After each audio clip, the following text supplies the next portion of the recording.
iska wanaaga doonaya iyo habar jeclada wanaaga doonaysa insha Allah inay u kici doonto gali doonto marka maanta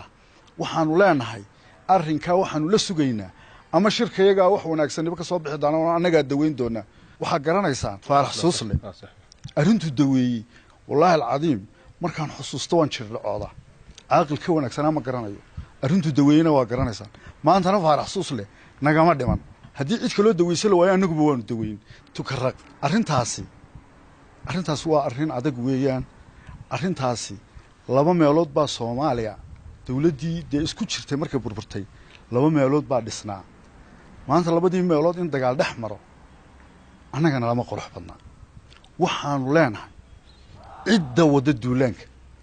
wada duulaanka wala iska garanay cidda wada duulaanka iyo gardarrada inay joojiso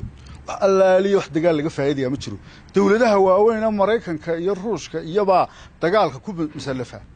inta yareen kabnay ayay burburi doontaa cid ka faa'iideysan garamaayo taana waxaan leeyahay war cidda dagaalka waday waa bil Ramadaan dadkan waa dad Soomaaliyeed dad meel kala tagay ma duufaantii roobkiina helay dhibaatada ka dhalatay horta qadarka Ilaahay aan way qoonsano Ilaahay baa inoo qadaray marna inaynu abaar inay xoolayo dadba lagu baxo marna barwaaqo lagu baxo haddaynu barwaaqo ku baxnay kulli waa ka murugeysanahay waa tacsiideena dadkii ku dhintay kuwa la leeyahayna in Ilaahay soo dhaweeyo waa ku ducaynaa kuwa dhaawacaan Ilaahay bogsiyo waa ku ducaynaynaa waxa